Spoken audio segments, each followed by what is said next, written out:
이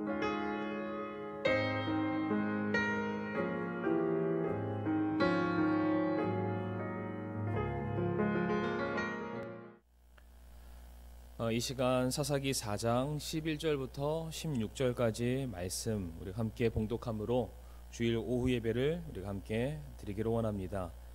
사사기 4장 11절에서 16절의 말씀이 되겠습니다. 제가 받들어 봉독하겠습니다. 이제 모세의 장인 호밥의 자손 중에서 겐 족속 헤벨이 자신을 분리하여 겐 족속을 떠나 게데스 옆에 시아나임 평야에 이르러 장막을 쳤더라. 아비노함의 아들 바락이 다볼산에 오른 것을 그들이 시스라에게 알림해 시스라가 자기의 모든 병거 곧 철병거 900대와 자기와 함께한 온 백성을 이방인들의 하로셋에서부터 기손강으로 함께 모으니 드보라가 바락에게 이르되 일어나라 이날은 주께서 시스라를 내 손에 넘겨주신 날이니라. 주께서 너보다 앞서가지 아니하시느냐 하니 이에 바락이 자기를 따르는 10,000명을 거느리고 다볼산에서 내려가니라. 주께서 시스라와 그의 모든 병거와 그의 온 군대를 바락 앞에서 칼날로 쳐서 무찌르시니 이에 시스라가 자기 병거에서 내려 걸어서 도망하니라. 그러나 바락이 그 병거들과 군대를 추격하여 이방인들의 하로셋에 이르렀는데 시스라의 온 군대는 칼날에 쓰러졌고 한 사람도 남은 자가 없었더라. 아멘. 말씀을 위해서 기도하겠습니다. 하나님 감사합니다. 이 시간 우리들에게 허락하여 주실 하나님의 귀한 이 말씀을 우리가 사모하기를 원하옵니다. 또 저희들에게 말씀하실 때에 우리들의 마음은 활짝 열고 그 말씀을 또 깨달을 수 있게 하여 주옵시고 순종할 수 있게 인도하여 주시옵소서. 예배의 시정일관을 주님의 손에 맡겨드리올 때에 예수님의 이름으로 간절히 기도를 드리옵니다. 아멘. 오늘은 사사기 4장 11절부터 16절까지 말씀을 통해서 바락의 순종과 하나님의 역사라는 제목으로 함께 말씀을 나누겠습니다. 지난 시간 저희들은 바락에 대해서 우리가 말씀을 살펴보게 되었습니다. 바락에게는 겨자씨와 같은 작은 믿음이 그에게 있었지만은 결국 그는 하나님 말씀에 순종하게 되었고 그 순종의 결과로 말미암아 시스라와의 전쟁에서 커다란 승리를 얻게 되었다라는 것을 우리가 살펴보게 되었습니다. 제가 비록 바락의 그 믿음이 겨자씨만한 믿음이다라고 말씀을 드리기는 했지만 실은 바락이 순종한 그의 믿음은 결단코 작은 믿음은 아니었습니다. 제가 지난 시간 언급하지 못했던 부분 그것을 조금 더 이번 시간에 나누면서 본문을 시작하길 원하는데 바락의 경우에는 본문이 증거하다시피 군대 대장이었습니다. 그러니까 군대 대장이란 전쟁터에서 선봉에 나가고 선두에 나가서 자기의 모든 병력들을 앞서서 목숨을 걸고 싸우는 그러한 사람, 지도자를 의미할 수 있습니다. 그렇기 때문에 전쟁에서 누구보다 가장 큰 공을 세우고 가장 많은 인정을 받아야 될 사람은 다른 누가 아닌 바로 군대 대장이어야만 할 것입니다. 그런데 이 전쟁통에서 드보라를 통해서 하나님께서 바락에게 무엇이라고 그에게 전달하셨습니까? 사사기 4장 9절 말씀 보게 되면 그녀가 이르되 내가 반드시 너와 함께 가리라. 그럼에도 불구하고 내 여정이 내게 명예가 되지 아니하리니 이는 주께서 시스라를 한 여인의 손에 파실 것이기 때문이라 라고 되어 있습니다. 바락아 너는 이 전쟁에서 승리는 얻게 될 것이다. 그러나 이 전쟁에서 승리를 얻게 되는 그 주역 승리의 키가 있다면 그것은 바락 내가 아닌 한 여인의 손으로 돌아가게 될 것이다. 결단코 이 전쟁에 있어서 이것은 너의 명예가 되지 않을 것이다 라는 말씀을 드보라를 통해서 하나님은 바락에게 전달해 주시게 됩니다. 사실 말씀 우리가 봤지만은 사람을 모은 그 일을 한 것은 바락이었습니다. 물론 주님께서 다 이겨놓으신 전쟁이었지만 오늘 우리가 함께 읽었었던 4장 16절의 말씀 보게 되면은 그 전쟁통에서 도망치는 병력을 뒤쫓아가서 그들을 마무리하는 일 역시 바락이 했던 그런 일이었습니다. 그런데 드보라는 말하기를 그 전쟁의 승리는 너의 손에 너의 공로가 되지 않을 것이다 라고 말하고 있습니다. 만약 제가 이와 같은 입장이었다면 만약 제가 본문의 바락이었다면 어쩌면 이렇게 반응을 했을지도 모르겠습니다. 어차피 이 전쟁은 저의 전쟁이 아니라 하나님의 전쟁이십니다. 그리고 제가 나가봤자 어차피 저와는 상관없이 저는 엄청나게 수고를 할 거고 많은 순종을 하겠지만 이 전쟁의 승패는 저의 손이 아니라 어떠한 한 여인의 손에 의해서 그 승패가 달려 있다고 하니까 하나님, 저는 나가기를 원치 않습니다. 이것은 저만의 싸움이 아니고 이스라엘 전체의 싸움이니까 저 말고 하나님께서 보시기에 더 합당한 사람을 보내세요 라고 불순종하는 것이 어쩌면은 정상적인 모습, 당연한 반응이 아닐까, 그런 생각을 해보게 됩니다. 그러나 바락은 그럼에도 불구하고 모든 전쟁의 준비를 다 마치고 다볼산으로 오르게 되었습니다. 이것은 바락에게 있어서 어쩌면 사람의 인정과 이 세상에서 거두게 될 성공과 명예보다 더 중요한 것은 하나님이 나와 함께하고 계시는가, 아마 여기에 더욱더 바락이 초점을 맞추었던 것은 아닌가 생각을 해보게 되었습니다. 그러기에 바락은 내가 상황과 환경과 내게 얻게 될 것보다는 내가 지금 당장 하나님이 내게 주시는 그 말씀에 순종하는 것, 그렇게 살아가는 것이 바락의 삶에 있어서는 더 중요한 목적이었다는 사실입니다. 그렇기 때문에 그러한 믿음이 바락에게 있었기에 히브리서 11장 믿음의 장에서 모든 사사를 대표하는 그 4명의 인물 중에 한 사람이 바로 바락의 이름이 올라가게 되었던 것입니다. 저는 바락과 같은 인에 순종하는 그 믿음이 우리 사랑하는 성도님들에게도 동일하게 있기를 원합니다. 우리가 교회 사역을 하면서 때때로 이름도 없이 빛도 없이 알아주는 사람도 없이 또한 어떠한 보상을 받을 때가 없는 그런 일들이 참으로 많이 있습니다. 물론 우리가 무엇인가를 바라는 그 마음에 우리가 헌신하는 것은 아니지만, 그렇다고 해서 우리가 한 일에 대해서 누구도 인정해주지 않고 알아주지 않는다면 서운한 그 마음에 내가 하는 이 헌신을 그만두는 게 낫겠다라는 그런 마음이 들기 쉽상일 것입니다. 그러나 우리가 반드시 오늘 말씀을 통해서 잊지 말아야 될 사실은 하나님께서는 저와 성도님들의 수고를 반드시 기억하고 계신다는 것입니다. 그 일을 통해서 우리들의 삶에 어떠한 보상이 없다 할지라도 그것은 하나님의 명령이기 때문에 우리 성도님들 기쁨으로 순종해 주시길 바랍니다.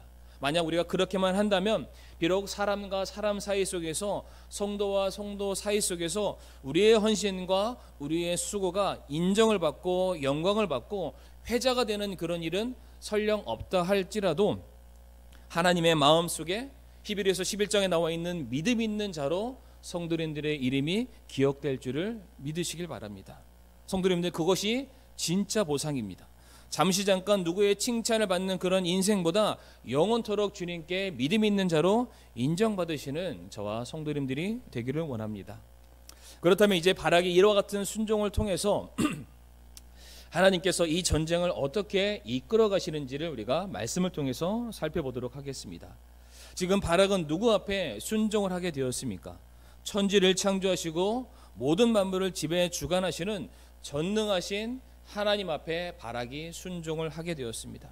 먼저 바락이 하나님 앞에 순종하였기 때문에, 먼저 바락이 하나님 앞에 무릎을 꿇었기 때문에 이젠 하나님께서 바락에게 세상이 하나님 앞에 순종하고 이 세상이 하나님 앞에 무릎을 꿇는 그 모습을 보여주실 것을 이제 작정하시게 되었습니다.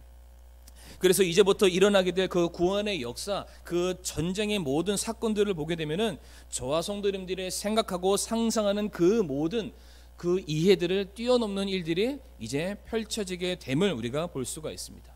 우리들의 예측, 우리가 할 수 있는 계산을 다 뛰어넘는 하나님의 일하심을 우리 이제 성도님들께서 목격하시게 될 것입니다.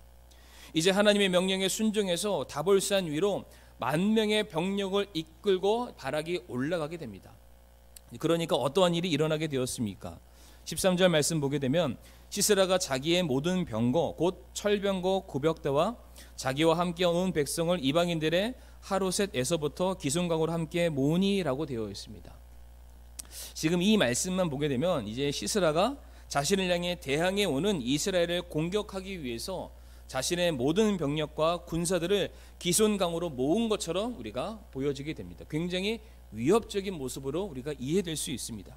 그런데 지금 이와 같은 장면은 이미 하나님께서 드보라를 통해서 바락에게 예언하신 그러한 사건이었습니다. 사사기 4장 7절 말씀에 내가 야벤의 군대 대장 시스라와 그의 병거와 그의 무리를 기슭강으로 이끌어라는 말씀이 기록이 되어 있습니다. 이미 하나님께서 드보라를 통해서 바락에게 하신 말씀입니다. 내가 시스라와 그의 병거들과 모든 군대를 기손강으로 이끌어서 내 손에 넘겨주겠다라고 지금 말씀하셨던 바가 있습니다. 그러니까 지금 시스라와 그의 모든 병력들이 기손강에 모인 것은 누구의 뜻입니까? 시스라의 명령에 의해서가 아니라 바로 하나님의 명령에 의해서 그들이 다 모였다라는 것을 우리가 알 수가 있습니다. 사실 제가 이런 것들을 지금 강조하는 이유는 무엇이냐면 지금 시스라가 지금 그가 보이고 있는 반응이 결단코 자연적인 정상스러운 모습이 아니라는 사실입니다. 제가 왜 이렇게 말씀을 드리냐면은 지금 시스라와 그의 병력들을 공격하기 위해서 모여든 집결한 병력들은 지금 납달리와 스불론 두 개의 지파에서 고작 10,000명에 지나지 않기 때문입니다. 우리 성도 여러분들 사사기 5장 8절 말씀을 한번 보시길 바랍니다. 사사기 5장 8절 말씀 보게 되면은 이스라엘 안에 40,000명이 방패와 창을 들고 있다라는 그런 말씀이 기록이 되어 있습니다. 그런데 이 말씀은 이 40,000명이라는 이 숫자는 이스라엘 전체의 병력과 군대를 의미하는 것이 아니라 성경 신학자들에 의하면은 납달리와 스불론 안에 있는 병사들의 일정한 수를 의미한다라고 말하고 있습니다. 그런데 그 40,000명이 지금 다 나온 게 아니라 하나님께서 바락에게 뭐라고 말씀하셨습니까? 그 납달리와 스불론에서 40,000명이 아닌 10,000명만 데리고 올라와라 라고 말씀을 하셨다는 점입니다. 그러니까 이스라엘 전체 12개 지파 중에서 전체가 아닌 몇 개 지파였습니까? 2개 지파만 선별이 되었고 그 2개 지파에 있는 그 40,000여 명의 병력 중에서 거기에서 4분의 1에 해당되는 그 병력만이 지금 전쟁터에 나와 있는 상황입니다. 그러니까 이 현상만 놓고 보건대 시스라가 지금 부하내동할 수 있는 그러한 상황이 아니라는 것입니다. 싸움만 놓고 보건대 지금 어른과 아이의 싸움이다라고 볼 수가 있습니다. 그런데 지금 시스라가 이에 대해서 어떻게 반응하게 되었습니까? 전 병력과 전 군사를 지금 대동하여서 전쟁에 맞설 준비를 그가 하게 되었다는 것입니다. 누가 한 일입니까? 바로 하나님께서 하신 일입니다. 하나님께서 분명 그들을 내가 너희들의 손에 넘기겠다라고 말씀하셨기 때문에 그 당시 가나안을 대표하는 시스라의 군대 대장과 병력 전체를 하나님께서는 전쟁터로 지금 그들을 모셨다는 사실입니다. 그리고 그렇게 모여든 시스라 군대와 바락 군대 사이에 전쟁이 벌어지게 됩니다. 오늘 15절과 16절 말씀을 제가 다시 한번 읽어보겠습니다. 주께서 시스라와 그의 모든 병거와 그의 온 군대를 바락 앞에서 칼날로 쳐서 무찌르시니 이에 시스라가 자기 병거에서 내려 걸어서 도망하니라. 그러나 바락이 그 병거들과 군대를 추격하여 이방인들의 하루셋에 이르렀는데 시스라의 온 군대는 칼날에 쓰러졌고 한 사람도 남은 자가 없었더라 라고 되어 있습니다.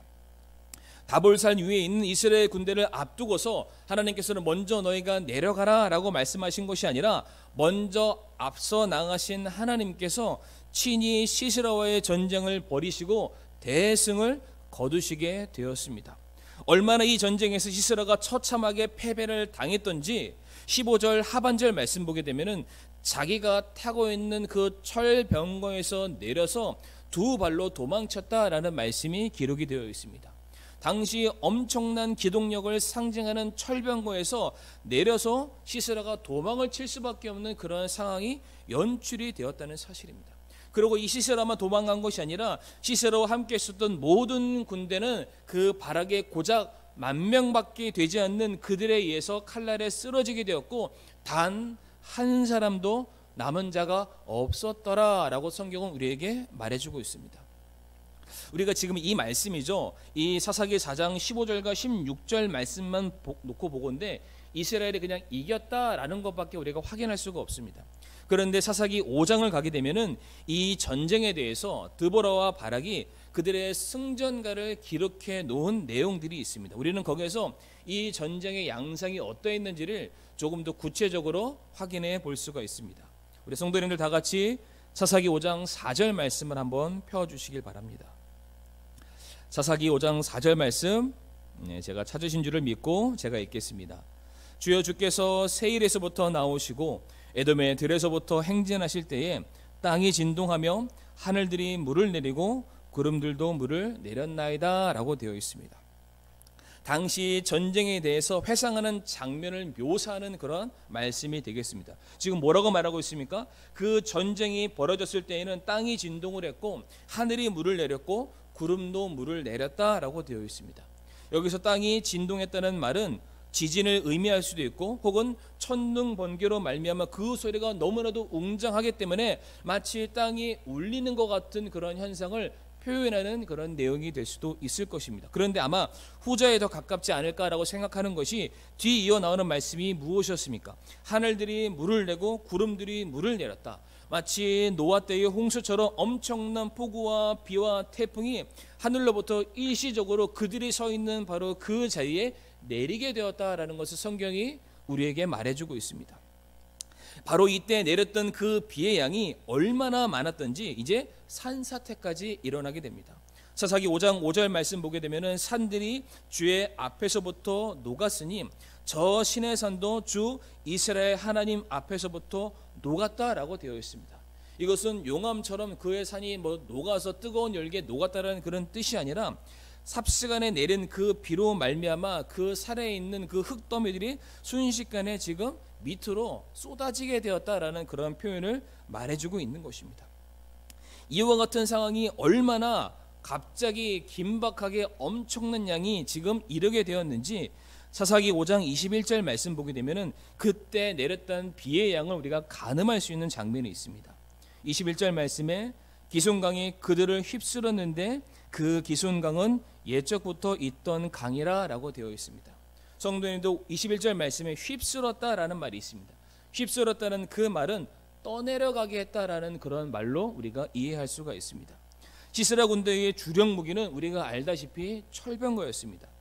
오늘날로 말하자면은 굳이 비교하자면은 탱크에 가깝습니다.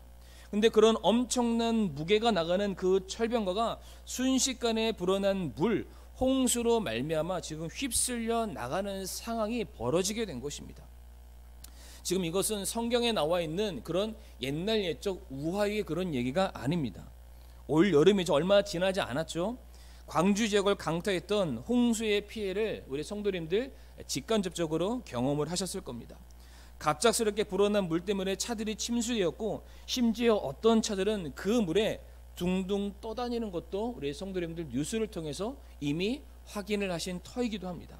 또 어떠한 지역은 엄청나게 불어난 물로 말미암아 그 하천 위에 세워진 그 튼튼한 다리, 철로 만들어지고 콘크리트로 세워진 그 다리마저도 유실되는 그런 장면을 우리가 심심치 않게 이미 확인을 했습니다.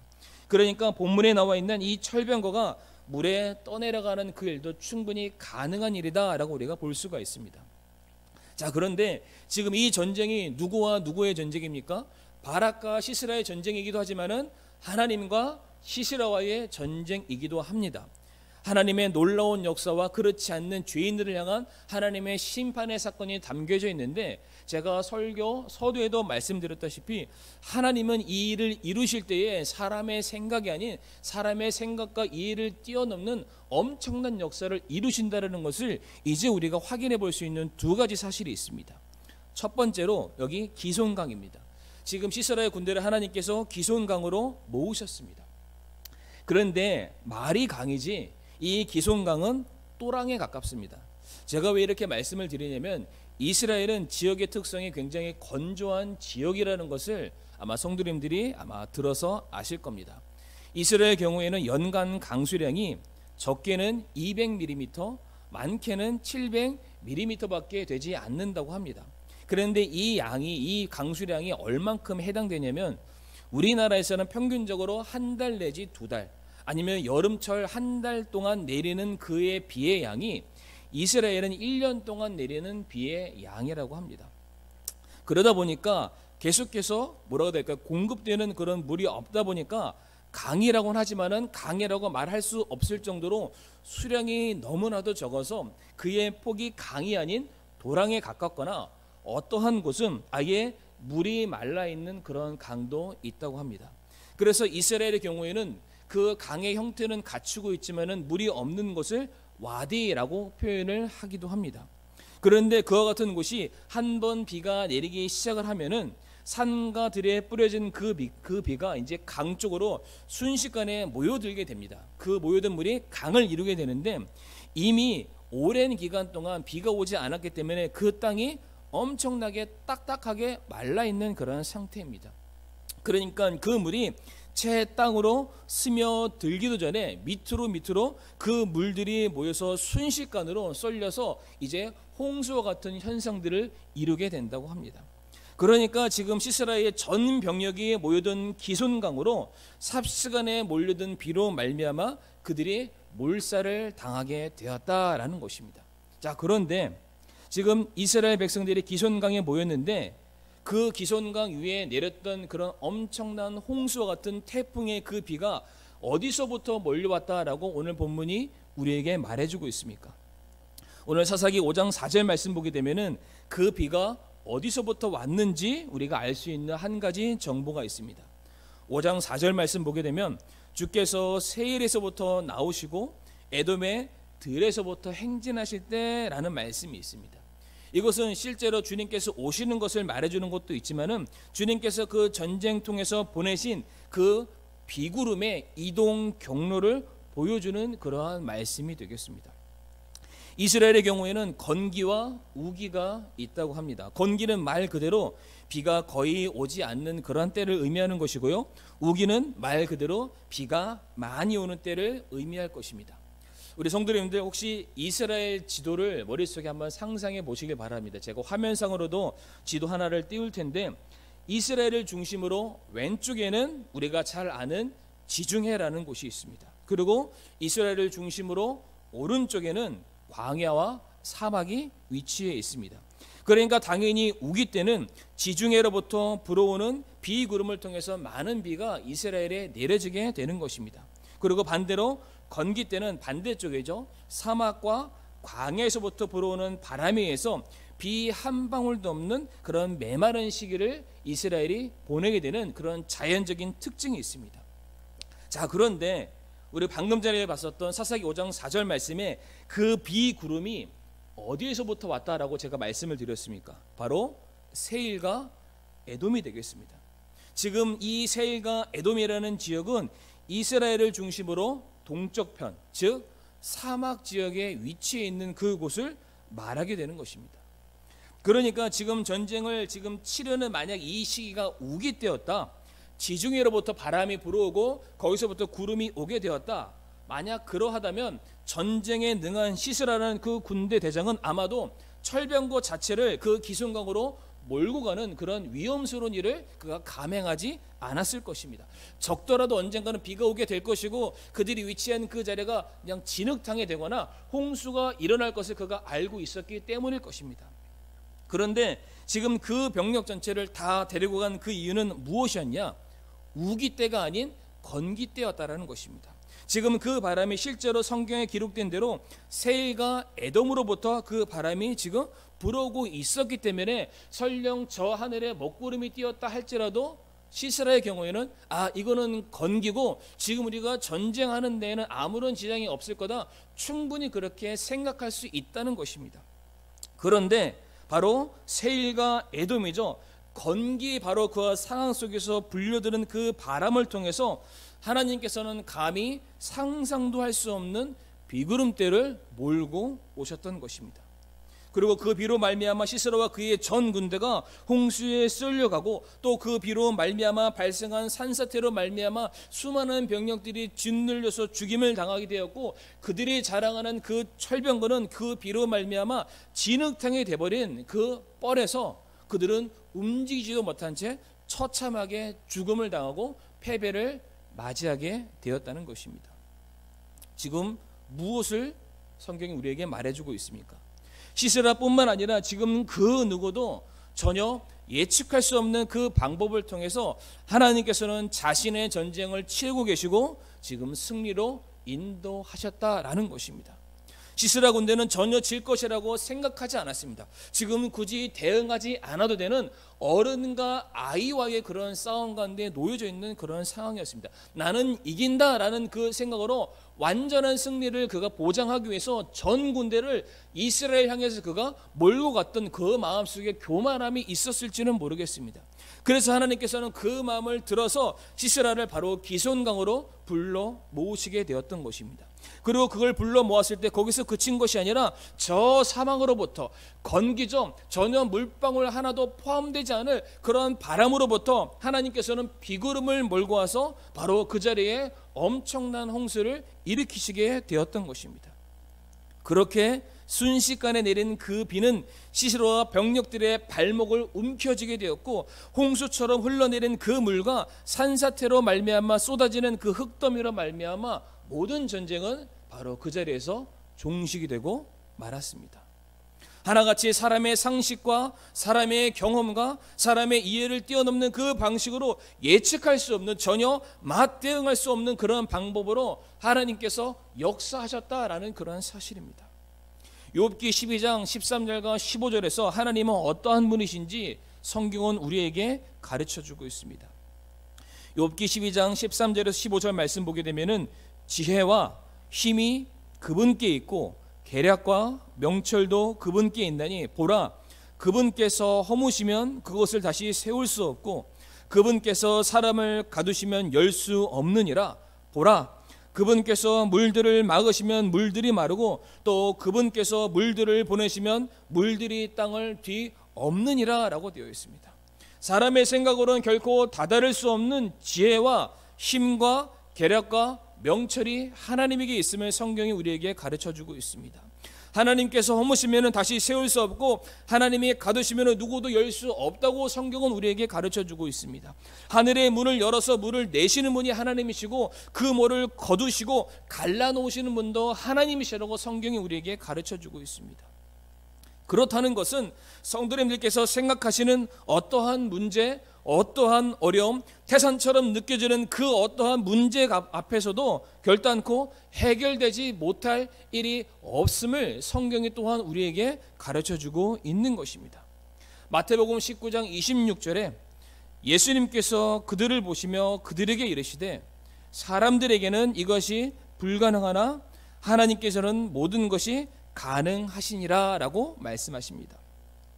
100세의 자식을 낳은 아브라함, 그리고 홍해를 건넜던 모세와 이스라엘, 여리고성을 앞에 두고 있었던 여호수아와 이스라엘, 이와 같은 사건들이 전부 다 무엇을 우리에게 말해주고 있습니까? 인간의 측면에 있어서는 전부 다 불가능한 사건들이다 라고 말할 수가 있습니다. 어떻게 100세의 사람이 아이를 낳을 수 있고, 어떻게 저 바다를 갈라서 길을 낼 수 있으며, 어떻게 저 철옹성보다 더 단단한 저 견고한 성을 어찌 망치 하나 쓰지 않고 무너뜨릴 수 있다라고 그 누가 장담할 수 있겠습니까? 불가능한 일입니다. 그런데 하나님께는 가능한 일이다라는 것을 성경이 우리에게 가르쳐주고 있습니다. 마찬가지입니다. 우리 성도님들의 삶에도 동일하게 전혀 답을 찾을 수 없는, 성도님들의 삶의 그 힘을 넘어선 문제가 반드시 있을 거라고 저는 그렇게 생각합니다. 바로 그러할 때에 하나님께 나아가시는 우리 성도님들 되시길 바랍니다. 하나님께 그 문제를 맡기시길 바라고 하나님께 철저하게 순종하시길 바랍니다. 왜 그렇습니까? 하나님께는 능치 못함이 없으시기 때문입니다. 우리 사랑하는 성도님들이 기도와 부르짖음으로 하나님께 나아가시기만 한다면 하나님께서는 반드시 자기의 백성되고 자기가 사랑하는 그 자녀들의 음성에 응답하시는 분이시고, 그분은 응답하시되 천지를 주관하시고 전능하시고 능력 있는 분이시로서 반드시 우리의 기도에, 우리의 부르짖음에 응답하시고 구원의 길을 제시하는 분이심을 우리 성도님들 믿으시길 바랍니다. 바락은 순종을 했습니다. 바락은 하나님 말씀에 절대적으로 그가 복종을 했습니다. 비록 우리가 보기에 겨자씨만큼 작은 믿음이다 할지라도 그 믿음 가지고 바락은 하나님의 말씀에 순종을 해왔다는 사실입니다. 이것을 성도님들 조금 다른 말로 바꾸게 되면 바락은 하나님을 왕으로 모셨던 것입니다. 바락은 하나님 말씀에 철저히 순종했던 것입니다. 그렇기 때문에 비록 이 전쟁의 명예는 내가 가져가지 못하지만 어차피 이 전쟁을 통해서 영광 받으셔야 되는 분은 하나님이시기 때문에 바락은 내게 오지 않는 그런 명예가 중요한 것이 아니라 나의 왕 되신 분의 명령에 순종하는 것이 그에게 필요했다는 사실입니다. 그런데 이 부분에 대해서도 성경이 우리에게 증거해주고 있는 또 하나의 말씀이 있습니다. 오늘 본문 14절 말씀이죠. 드보라가 바락에게 무엇이라고 말하고 있습니까? 주께서 너보다 앞서가지 아니하시냐라고 말하고 있습니다. 성경에서 이 주가 너보다 앞서간다는 이 문장에 나올 때마다 일관적으로 이것을 설명해 주는 그러한 뜻이 있습니다. 사무엘상 8장 20절 말씀 보게 되면은 이러한 말씀이 있습니다. 그리하여야 우리도 모든 민족들과 같이 되어 우리 왕이 우리를 재판하여 우리 앞에 나가서 우리의 싸움을 싸우시리다 라고 되어 있습니다. 왕이 누구십니까? 우리를 재판하시기 위해서, 우리를 보호하시기 위해서, 우리를 구원하시기 위해서 우리 앞에 나가서 싸우는 분이 하나님이신데 그분이 우리의 왕이다 라고 말씀하고 있습니다. 신명기 1장 30절에도 뭐라고 되어 있습니까? 너희보다 앞서가시는 주 너희 하나님께서 이집트에서 너희를 위하여 너희 눈앞에서 행하신 모든 것에 따라 친히 너희를 위하여 싸우시리라 라고 되어 있습니다. 성경은 하나같이 우리 앞에 나아가시는 분이 누구시라고 말씀하고 있냐면 그분은 하나님이신데 그분은 너희의 왕이다 라고 말하고 있습니다. 바락이 누구에게 순종했습니까? 바락이 지금 누구 앞에 무릎을 꿇었습니까? 바로 하나님 앞에 순종했고 하나님의 앞에 그가 무릎을 꿇었던 것입니다. 바락이 먼저 하나님을 향해서 하나님은 전능하십니다, 하나님은 나의 왕이십니다를 먼저 그가 인정해 드렸기 때문에 하나님은 바락에게 그에게 왕되심을 보여주는 사건이 바로 오늘 본문의 사건이 되겠습니다.